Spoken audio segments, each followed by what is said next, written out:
What's going on, everybody? I'm Cvirden. I'm one of your FCA reps for the Concho Valley.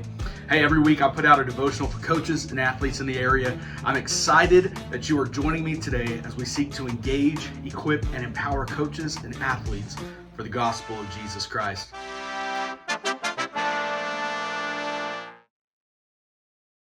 Romans chapter 1, verses 20 through 22, it says, "For though they knew God, they did not glorify him as God or show gratitude.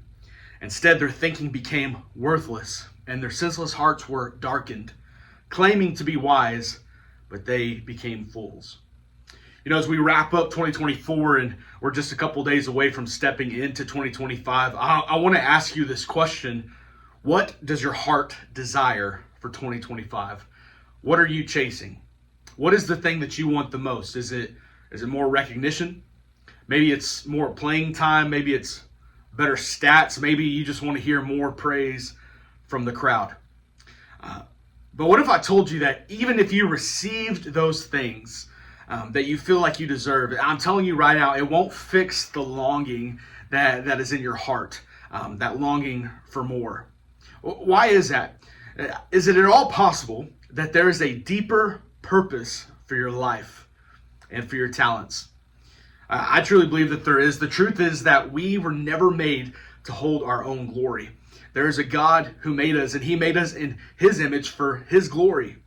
And really, as an athlete, as a coach, receiving glory through honor, praise, admiration, those things are just going to come naturally. But the problem is when you begin to chase after those things and you chase after that glory, that's whenever it becomes a sin issue. And it becomes an issue because it puts you out of balance with God's plan, which is to give him all the glory for what he has done for you and through you.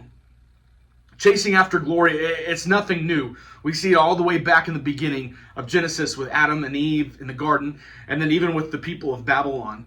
If you're not careful, you're going to find yourself chasing after glory, and it's going to come up in the form of popularity. Maybe can I win this award? Maybe it's, man, I've got to have the best record. Maybe it's scholarships.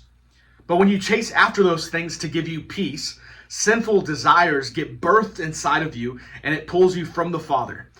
Sin separates you from God because that sinful desire is going to compel you towards things like pride, selfishness, struggles with identity, self-worth, idolatry, and attempting to claim God's glory for yourself.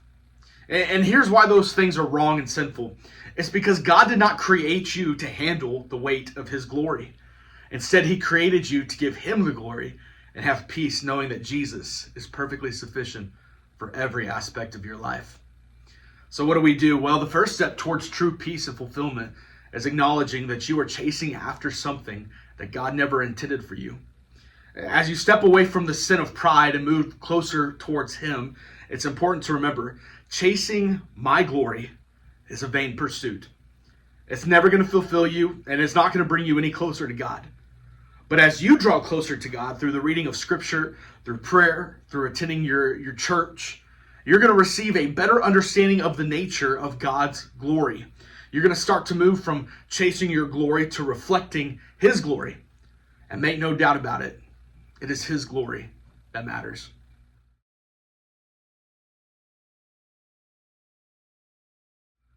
Hey, thank you for joining today. If you'd like to get an FCA program started on your campus or would like to get in contact of how you can help FCA and its mission in your community, you can find my email below as well as a link to help give to our organization and continue to fuel what God is doing in the Concho Valley. Hey, as always, work hard, serve well, and honor up.